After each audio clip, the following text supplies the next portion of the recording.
오늘은 출애굽기 16장에 있는 말씀을 보겠습니다. 이제 어제까지 우리가 한 것을 보면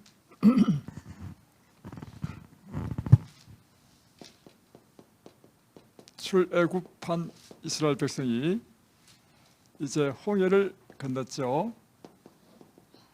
홍해를 건너서 이제 사흘 길쯤 갔을 때 마라의 오아시스를 만났습니다.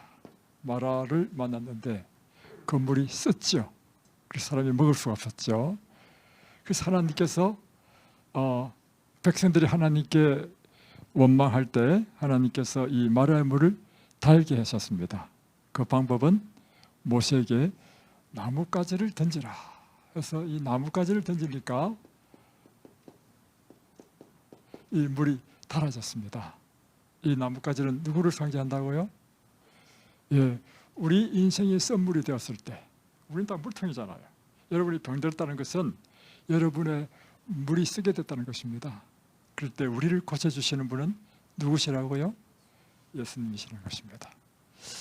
그 다음에 이제 이와 같은 고쳐주신 다음에 하나님께서는 이스라엘 백성들에게 하나님의 율법을 가르쳤습니다. 그리고 이 율법을 순종하면 우리가 애굽에서 경험하는 어떤 질병도 우리가 걸리지 않고 또 혹 우리가 병들었다 할지라도 하나님께서는 우리를 고쳐주신다는 약속을 하셨죠. 이것이 출애굽기 15장 26절입니다. 다음에 이제 이 마라를 떠나서 어딜 갔냐면 엘림이라고 하는 오아시스를 또 만납니다. 이것이 15장 27절에 있습니다. 한번 보겠습니다. 그들이 엘림에 이르니 거기에 물샘 12과 종려나무 70그루가 있는지라 거기서 그들이 그 물 곁에 장막을 치니라. 자, 엘림에는 물샘이 12개, 종려나무가 70조, 아주 좋은 오아시스를 만났습니다. 이곳에서 장막을 치고 좀 오래 있었던 것 같습니다. 다음에 16절로 넘어오면 이스라엘 자손의 온 회중이 엘림에서 떠나서 엘림과 시내산 사이에 있는 신광야에 이르니 애굽에서 나온 후 둘째 달 15일이라. 자, 이스라엘 백성들이 이제 또 엘림을 떠납니다. 엘림을 떠나가지고 어디를 가냐면 신광야를 가는데, 자, 지도를 보면 이렇게 됐죠. 이제 여기가 시내산입니다. 이제 홍해를 건너서 처음에는 마라를 갔고 다음에 건너서 엘림을 갔습니다. 근데 이 엘림에서 더 이제 시내산으로 가야 되니까 가는 이것이 이게가 신광야.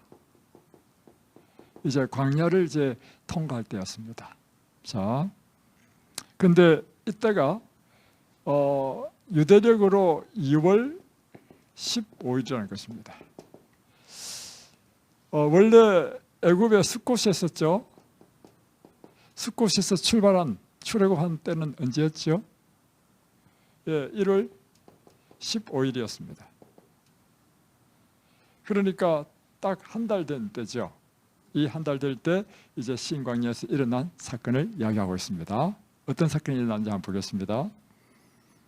2절, 이스라엘 자손 온 회중이 그 광야에서 모세와 아론을 원망하여 이스라엘 자손이 그들에게 이르되 우리가 애굽 땅에서 고기 가마 곁에 앉아 있던 때와 떡을 배불리 먹던 때에 여호와의 손에 죽었더라면 좋았을 것을 너희가 이 광야로 우리를 인도해 내어 이 온 회중이 추려 죽게 하는도다. 이스라엘 백성들이 지금 뭘 하고 있어요? 원망. 예, 원망. 여러분, 이스라엘 백성들이 출애굽해가지고 40년 동안 살은 것을 기록한 것이요, 출애굽기, 레위기, 민수기, 신명기입니다. 이 기간 동안 백성들의 모습에 계속해서 반복해서 나오는 게 뭔지 아십니까? 삶의 불편만 느끼면 항상 원망했어요. 누구를 원망했습니까? 지도자를 원망하고, 모세를 원망하고. 모세를 원망했다는 것은 누구를 원망했다는 것입니까? 하나님을 원망했다는 것입니다. 그래서 이걸 성경을 읽다 보면 이스라엘 백성들이 약간만 불편하면 원망해. 15장에도 보십시오.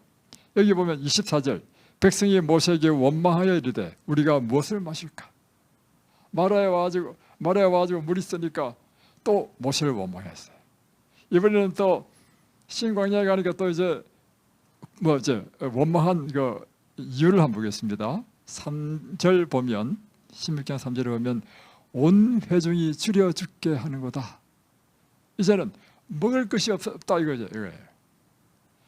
목마르다 원망, 먹을 것이 없다 원망. 나중에 또 뭐도 원망하는지 아십니까? 민수기에 보면 아이고 이제 만나도 이제 지겹다, 우리에게 고기를 좀 달라. 또 원망. 여러분, 이스라엘 백성을 한참 읽어보면요, 처음에 어떻게 느껴지냐면, 이 사람들 정말 한심한 백성이다. 하나님께서 홍해를 갈라서 인도하시고 물도 주시고 또 만나를 40년 동안 줬는데도 불구하고 끊임없이 이스라엘 백성들이 하는 것은요, 그들의 삶에 약간만 불편하면 원망하는 것입니다.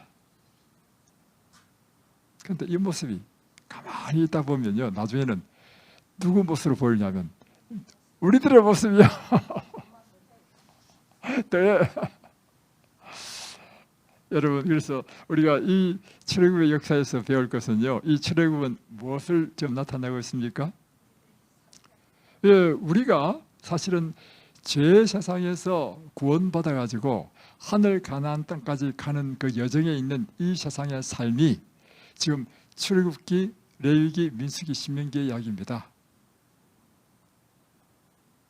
우리의 삶 가운데 우리가 원망 대신에 해야 될 일이 뭘까요? 가르쳐 드릴게요. 여러분 삶 속에 어려움 생겼다. 바로 그것입니다. 시련을 만났다. 예기치 못한 질병을 만나가지고 인생이 아주 고통스럽게 됐다. 또 고난을 만났다. 여러 가지 우리의 삶에 여러 가지 어려움이 있잖아요. 이럴 때 여러분이 쉽게 하는 것이 뭐냐면, 이 세상 사람들은 어떻게 하냐면 이럴 때 불평합니다. 그리고 불평이 더 나아가면요, 이 누구를 원망해요. 전 남편 때문에 내가 이렇게 병들었다. 전 놈이 사기쳐가지고 내가 이렇게 지금 고통당한다. 이제 이게 막 원망이에요, 원망. 이게 세상 사람들이 하는 것입니다. 여러분이 이런 좀 시련을 당했을 때, 이 모든 고통이 저 여자 때문이야. 또는 이렇게 되면 여러분 세상 사람과 똑같아요.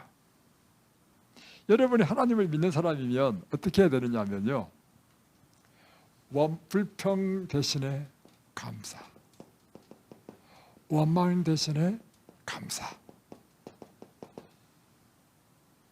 그런데 이런 의미를 들잖아요. 아니, 감사라고 하는 것은 좋은 일이 생겼을 때 감사하는 것이지, 지금 이렇게 어려움과 시련, 질병, 고난당하는데 어떻게 감사할 수 있어? 여러분, 이것이요, 인생을 사는 비결입니다. 예? 쉽지 않은 거죠. 자, 그러니까 지금 여러분, 이 신앙이라 하는 것이 뭐냐면 참 중요한 이야기인데요,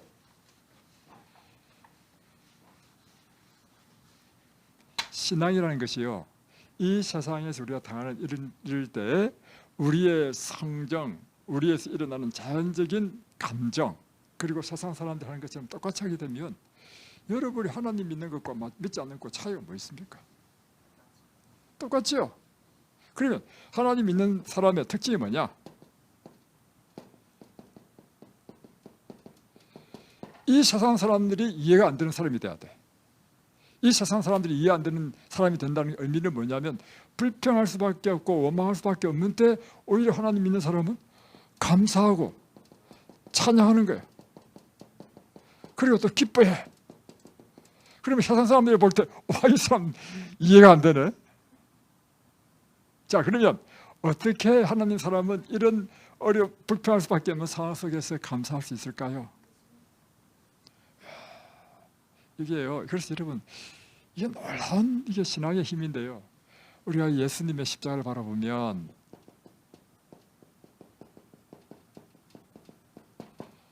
어떤 상황에서 감사할 수 있어.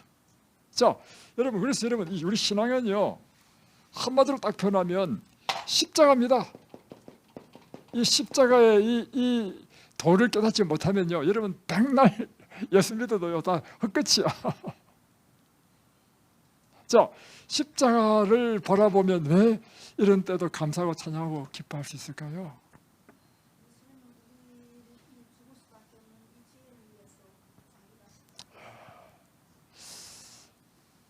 십자가를 바라보면 예수님께서 나를 위해서 죽으셨다.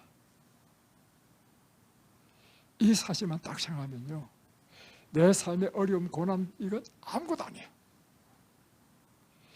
야, 그분이 나를 위해서 우리 돌아가셨다. 그러면요, 무엇이 바뀌었냐면요, 사람이 이 십자가를 우리가 제대로 이해하게 되면, 십자가에 나를 위하여 죽으신 예수님을 우리가 기억하게 되면 무엇이 바뀌었냐면요, 사물을 바라보는, 사건을 바라보는 관점, 생각, 해석이 달라집니다. 자, 한번 설명해 보겠습니다. 고난당했다. 예수님을 딱 바라보면요, 야, 예수님은 나를 위하여 이보다 더 큰 고난을 당하셨다. 그리고 예수님이 이 고난 당하실 때 단 한마디의 불평도 하지 않으셨다. 심지어 그의 수염을 뽑고 뺨을 때리는 자에게도 예수님께서는 묵묵히 참으셨다. 예수님이 우리의 삶에 쉽게 표현하면 모든 삶의 기준이야. 그럴 때 우리는 이 시련과 질병과 어려움을 당할 때도 우리는 오히려 내가 예수님의 그 고난에 참여하는 것으로 인하여 영광으로 생각하고 기뻐하는 것입니다. 그 대표적인 사람이 누구냐면 바울과 실라였습니다. 바울과 실라는 빌립보 지역에 가서 전도를 했단 말이에요. 전도하다가 이제 누구를 만났냐면 귀신 들려가지고 점치는 여종. 16장에 보면 사도 바울과 실라가 빌립보 지역에 전도를 하다가 이 신내리 무당이 된 여종을 만나게 됩니다. 그래가지고 이 여종이 뭘 하냐면 점을 잘 쳐. 점을 잘 치니까 사람들이 많이 오잖아요. 돈을 많이 벌어. 근데 이 돈은 다 누구 깃이 됩니까? 이 사람이 여종이니까 이 여종의 주인이 돈 벌게 되죠. 근데 이 여종이 신내리 무당이니까 귀신의 영을 받아가지고 사람들 과거를 다 하는 거예요. 그런데 이 여종이 바울과 실라를 보더니만 계속 쫓아다니면서 하나님의 위대한 종이다, 하나님께서 보내신 사람이다, 이렇게 막 이야기하는 거예요. 그럼 여러분 생각에는 전도에 도움이 될 것 같지 않습니까? 예, 그러니까 바울이요, 이 여종에게 정색을 해가지고는 예수 이름으로 명하노니 귀신아 나가라 한 거예요. 이 여종이 귀신 나가버렸어. 여러분, 예수의 이름에 엄청 능력이 있습니다. 예수의 이름으로 명하면 귀신이 쫓겨나요. 그러니까 이 여종이 뭘 못 쳐요? 이제 점을 못 쳐. 점을 못 치니까 뭘 못 불어? 누가 화가 났겠어요? 주인이 화가 난 거예요. 그 주인이요, 이 바울과 실라를 강가에 끌고 가지고 매를 때리고 이렇게 집어넣어 버렸습니다.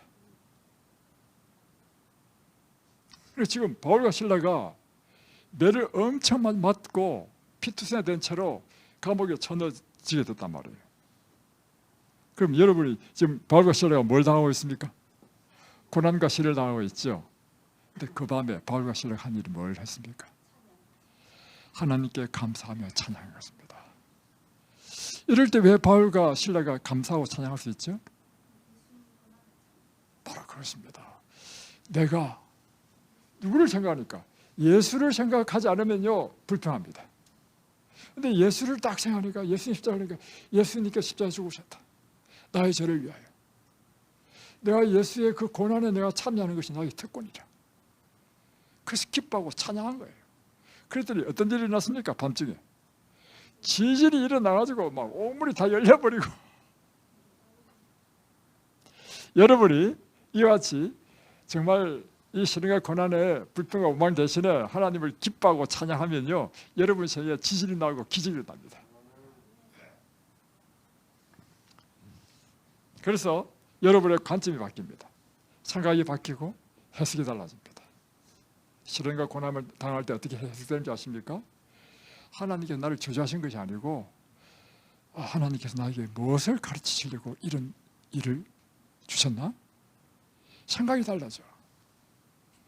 그러니까 이런 고난과 시련 당할 때 불평 원망이 아니야. 오히려 하나님의 뜻은 무엇일까? 왜 하나님께서 이것을 허락하셨을까? 왜냐하면 하나님은 어떤 분이세요?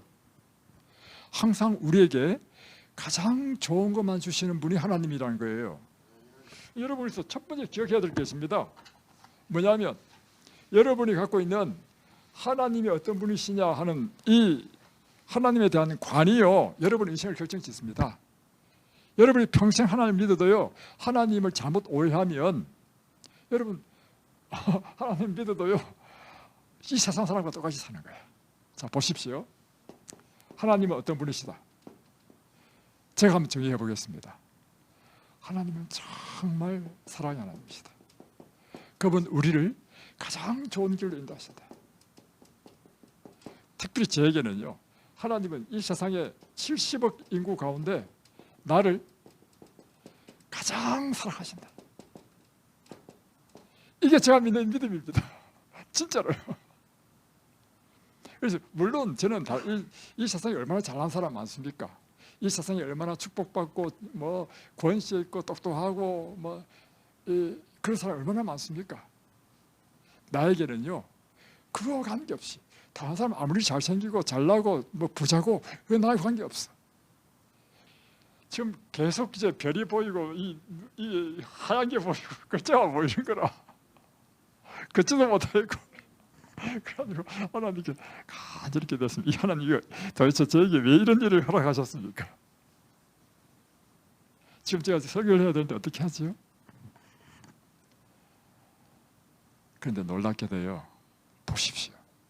전혀 문제는 없지 않지만 괜찮지요? 지금 안 아파요. 안 아픈데 약간 이제 불편하죠. 그래서 여러분 조심하십시오. 겨울에는 특별히 이게 얼음판을 아주 조심하셔야 됩니다. 제가 드리려고 할 설명은 뭐냐면 우리 인생에 어떤 경험을 했다 하더라도 어떤 황당한 일을 당했다 하더라도 무엇이 제일 중요해요? 내 생각, 관점, 해석이 제일 중요한 거예요. 그것은 내가 하나님에 대해서 어떻게 생각하느냐에 따라서 결정되는 거예요. 여러분이 하나님은 어떤 분이십니까? 나에게 관심이 없는 분이세요? 하나님은 어떤 사람만 사랑하고 나한테는 별로 사랑하지 않는 것 같아. 하나님은요 편하지 않습니다. 내가 이렇게 생각하죠? 이건 내가 하나님에 대한 생각이야. 하나님은요 여러분 자식 키워봤잖아요. 모든 자식이 다 똑같은 사랑을 갖고 있죠. 그처럼 하나님은 여러분 한 사람 한 사람을 사랑하시는데 어떻게 사랑하냐면 마치 이 세상에 여러분 단 한 사람밖에 없는 것처럼 사랑하신다는 것입니다.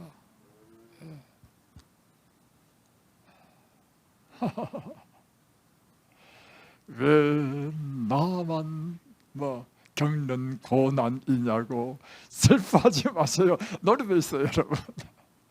여러분 그것은요 여러분이 당하는 고난이 아니고 하나님께서 여러분에게 생명의 길로 인도하기 위하여 주신 하나님의 축복이라는 사실을 믿으십니까? 여러분 인생에서 참 중요한 게 있는데요 생각, 이게 여러분의 운명을 결정합니다. 관점, 해석, 이것이 여러분의 행복과 불행을 결정합니다. 행복과 불행은요 내 삶 가운데 어떤 일이 생겼냐가 결정하는 것이 아니고 내가 내 삶을 어떻게 해석하고 어떻게 생각하냐에 따라서 여러분이 똑같은 상황에서 어떤 사람은 엄청 행복해 할 수도 있고, 그 행복하게 살아. 인생의 삶의 질이 높아지죠, 그러면. 근데 똑같은 상황 속에 어떤 사람은 막 인생이 마치 막 끝난 것처럼 생각하는 사람도 있고. 네. 여러분, 저를 보십시오. 자, 여러분 질문합니다. 오늘 저는 여러분, 이 새날을 주신 하나님께 감사합니까? 네. 모든 게 감사야. 올 때 이 찬바람이 우리 살갗을 스치잖아요. 이거 얼마나 신선하고 행복한 겁니까? 우리 눈으로 이 오늘 하루 이 세상을 바라보는 것, 이게 진정한 행복이에요. 행복이란 큰 게 있는 것이 아니라 내 눈으로 하나님께서 창조하신 이 모든 만물을 바라보는 것이 행복이라. 예. 그렇게 행복을 누리시는 하루 되시기 바랍니다. 자, 이러다가 이거 오늘 진도를 못 나가는데.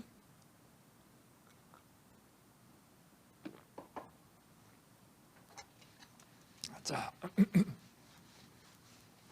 그러니까 하나님께서 이스라엘 백성에게 주신 것이 있습니다. 뭘 주셨죠? 예, 만나를 주셨습니다. 자, 왜 이것을 이 만나라 했을까요? 이 만나는 뭐냐면, 이제 아침이 되면 이슬이 쫙 내리면서 함께 온 땅의 지면에 내리는 것입니다. 그런데 이 이슬이 딱 그쳐지자마자 하얀 가시, 그 당시에 그 지역에 있는 가시가 흰 씨 같아요. 흰 색깔에, 다음에 그 먹어보면 맛은 꿀 섞은 과자 맛. 근데 이것이 아침에 쫙 내리는 거예요. 그래서 백성들이 나가서 이걸 이제 자기 물 식량을 막 이제 거둬요. 거둬가지고 이걸 굽기도 하고, 삶기도 하고, 빻기도 하고, 생그루도 먹고, 이런 것이 만나였습니다. 근데 처음 딱 내렸는데 생전 처음 보는 것이거든요. 그래서 백성들이 한 말이 뭐냐면, 이것이 무엇이냐? 처음 보니까 이것이 무엇이냐? 이게 히브리 말로 만납니다.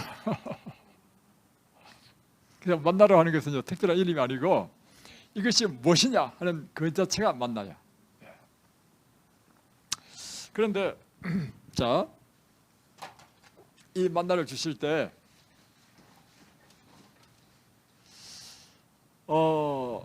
하나님께서 이 만나를요 아침마다 주셨습니다.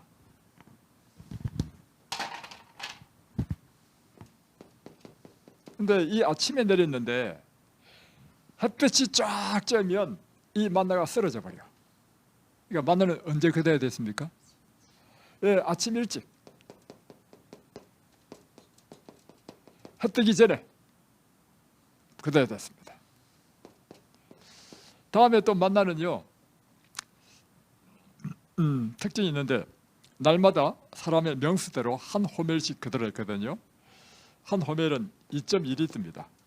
곱하기 식구가 4명이다 하면 8.8리터를 긋겠죠.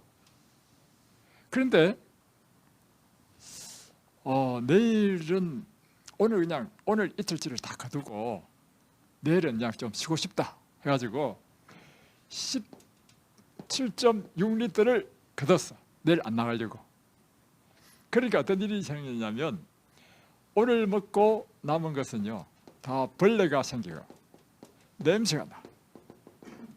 못 먹었어. 그래서 만나는 반드시 어떻게 해야 되냐면, 날마다 하루분만 거둬야 돼. 다음 세 번째, 이 만나는요 6일째는 두 배를 얻어야 됐습니다. 그리고 7일째는 그러면 안 돼. 만나가 안 내려. 특별하죠. 그래서 그런데 문제는 뭐냐면 6일째 두 배를 걷어가지고 다음날 7일째 먹을 것을 남겨두는 것은요, 벌레가 안 생겨. 또 냄새도 안 나.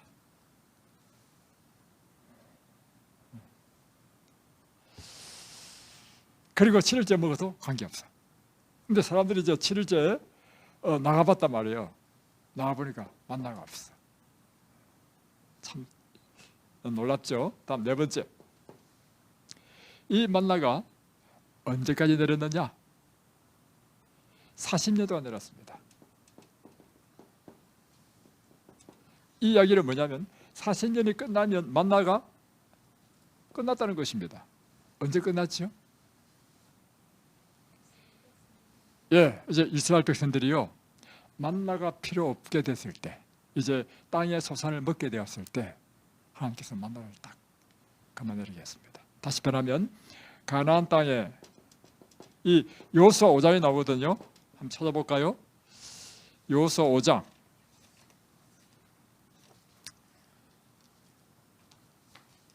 12절. 그 땅의 소산물을 먹은 다음 날에 만나가 그쳤으니 이스라엘 사람들이 다시는 만나를 얻지 못하고 그 해에 가나안 땅의 소출을 먹었더라. 자, 이것이 지금 만나의 특징입니다. 자, 이 만나는 우리에게 영적으로 무엇을 상징할까요? 우리가 주는 여러 가지 교훈들이 많이 있습니다. 첫 번째는 광야에서 여러분 농사도 못 짓죠. 광야에서는 먹을 것을 구할 수가 없죠. 그럴 때 하나님께서 뭘 주셨다고요? 만나를 주셨습니다. 이것은 그리고 40년 후에 사람이 이제 땅의 소산물을 먹게 될 때는 그쳤습니다.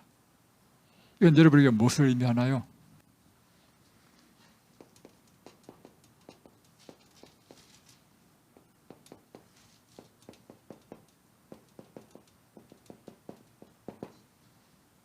하나님은 우리의 삶을 돌보신다는 것입니다.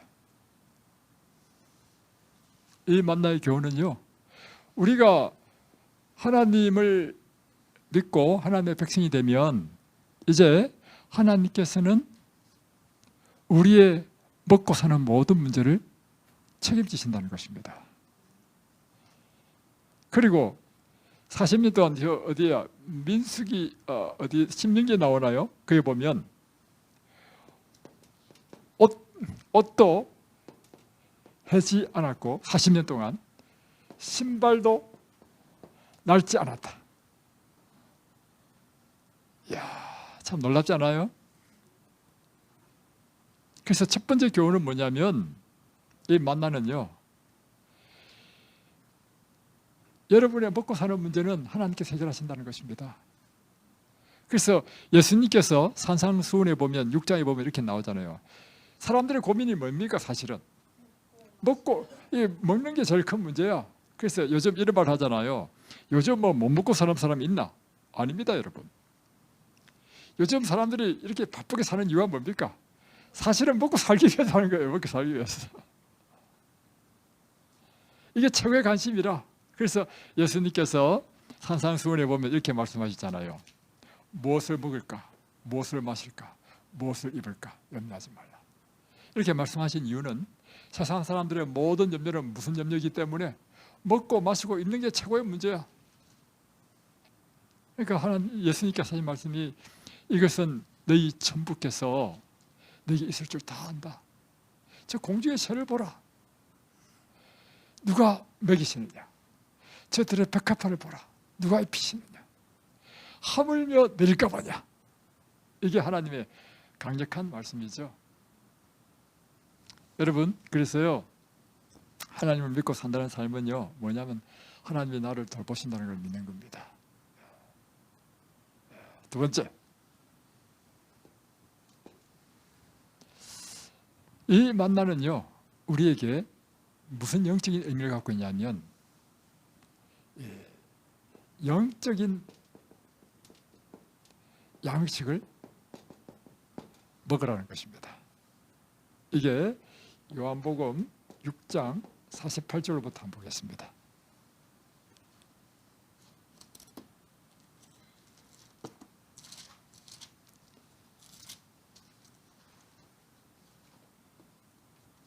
(48절)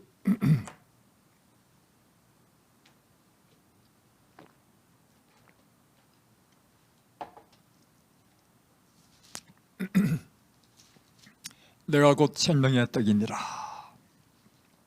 너희 조상들은 광야에서 만나를 먹었어도 죽었거니와 이는 하늘에서 내려오는 떡이니 사람으로 하여금 먹고 죽지 아니하게 하는 것이니라. 나는 하늘에서 내려온 살아있는 떡이니 사람이 이 떡을 먹으면 영생하리라. 내가 줄 떡은 세상의 생명을 위한 내 살이니라 하시니라. 자, 여기 보면 49절에 너희 조상들은 광야에서 만나를 먹었어도 죽었거니와, 지금 무엇을 이야기하고 있냐면 출애굽한 이스라엘 백성들이 40년 동안 광야에서 만나를 먹었다. 그러나 이렇게 만나를 먹어도 그 사람들은 다 어떻게 했다? 죽었다. 이 만나는 뭘 상징하냐면 나를 상징한다. 그러니까 만나는 누구의 상징이에요? 네. 나는 하늘에서 내려온 살아있는 생명의 떡이다. 그런데 이 광야에 내려온 이 만나를 먹은 사람은 먹어도 죽었지만 생명을 주는 내 떡을 먹는 사람은 영생할 것이다. 그러니까 우리가 이제 먹어야 될 떡이 뭐예요? 예, 하늘의 떡을 먹어야 돼. 하늘의 생명의 떡. 곧 예수님께서 말씀하시기를 예수님이라 했습니다. 근데 예수님은 곧 뭐예요? 말씀이 육신이 돼서 오신 분이죠. 하나님의 말씀입니다. 그래서 마태복음 4장 4절에 보면 예수님께서 이렇게 말씀하셨죠. 마태복음 4장 4절에 보면 사람이 떡으로만 살 것이 아니요 하나님의 입에서 나오는 모든 말씀으로 살 것이니라. 그러니까 우리는 떡으로만 사는 존재가 아니에요. 우리가 먹어야 될 떡은 뭐냐면 하나님의 입에서 나오는 모든 말씀으로 우리는 살아야 될 사람인 것입니다. 이 말씀이 우리에게 뭘 주기 때문에? 영생을 주기 때문에. 그래서 요한복음 6장 몇 절인가? 요한복음 6장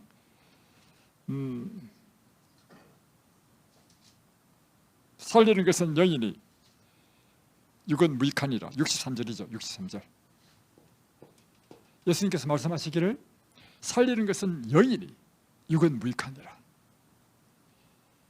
그래서 이 만나는요, 오늘 우리에게 날마다 하늘의 생명의 떡 하나님의 말씀으로 사는 사람이다라는 것입니다. 여러분, 날마다 이 생명의 떡을 먹고 있습니까? 다음 세 번째. 자, 어떻게 떡을 먹느냐? 자, 구체적으로 보겠습니다.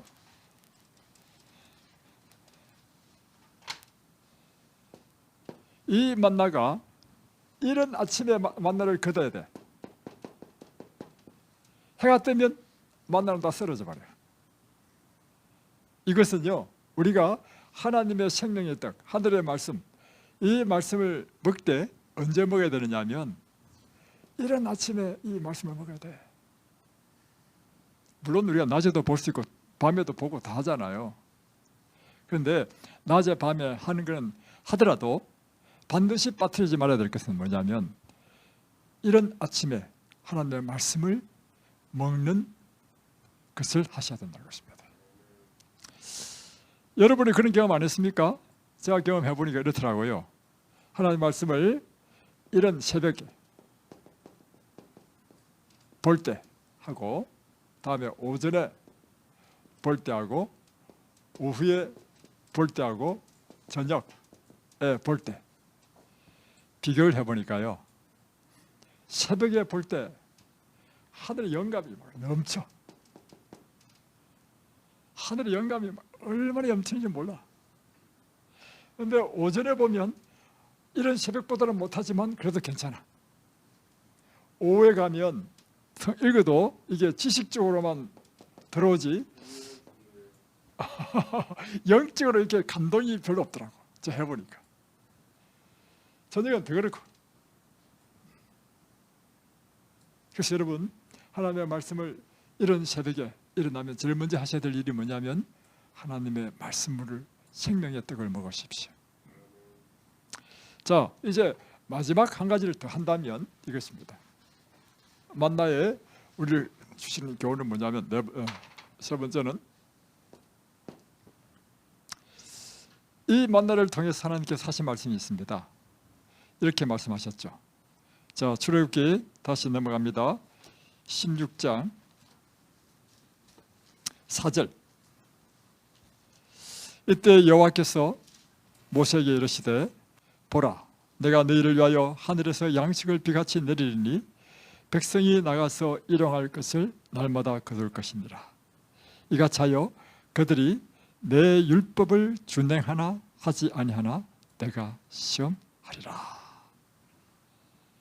그러니까 이 만나를 통해서 하나님께서 또 똑같이 하는 것이 뭐냐면 하나님께서는 우리에게 끊임없이 원하는 것이 있어요. 우리가 뭐 하기를 원합니까? 하나님의 율법을 순종하는 백성이 되기를 원하는 것입니다. 이게 하나님의 뜻이야. 그래서 이 만나를 통해서 뭘 가르치냐면 하나님의 율법 가운데 특별히 안식일을 지키는 것을 가르치는 것입니다. 그래서 그 다음 5절 보십시오. 여섯째 날에는 그들이 그 거둔 것을 준비할지니 날마다 거두는 것을 갑절이 되리라 하고는 16장 또 넘어가면 23절. 모세가 그들에게 이르되 여호와께서 이같이 말씀하셨느니라. 내일은 휴일이니 여호와께 거룩한 안식일이라. 너희가 구울 것은 굽고 삶을 것은 삶고 그 나머지는 다 너희를 위하여 아침까지 간수하라. 25절. 모세가 이르되 오늘은 그것을 먹어라. 오늘은 여호와의 안식일인즉 오늘은 너희가 그것을 얻지 못하리라. 그러니까 지금 이 40년 동안 만나를 통해서 이스라엘 백성들에게 뭘 교육시켰냐면 하나님의 율법을 순종을 가르쳤습니다. 특별히 그 가운데 안식일을 지키는 걸 교육시켰어요. 그래서 6일 동안은 만나를 내리고 특별히 6일째는 2배의 만나를 내리고 7일째는 만나를 내리지 않았어. 그리고는 7일은 여호와의 안식일. 이 날은 하나님께 예배하는 날. 이것을 계속 가르친 것이에요. 그래서 이 만나를 통해서 하나님께서는 우리에게 어떤 사람이 되길 원하냐면 하나님의 백성이 되길 원하고 하나님의 백성은 특징이 있는데 하나님의 율법을 순종하는 백성이 하나님의 백성이다. 여러분 오늘 이 만나의 교훈을 여러분 받아들이시겠습니까? 예. 이게 보면 마음의 준비가 다 되어 계신 것 같습니다. 기도하겠습니다. 하늘에 계신 우리 아버지, 오늘 하나님께서 이스라엘 백성에게 40년 동안이나 만나를 내리시며 이스라엘 백성들을 돌보시고 보호하셨던 것처럼 오늘 우리도 역시 하나님께서 그처럼 우리 사는 평생에 하나님께서 우리를 돌보시고 축복하실 것을 믿습니다. 주님, 우리가 날마다 이 만나를 먹어야 사는 것처럼 또한 영적인 양식인 우리의 영생을 주시는 하나님의 말씀을 날마다 먹는 저희들 되도록 도와주옵소서. 예수님의 이름으로 기도드립니다. 아멘.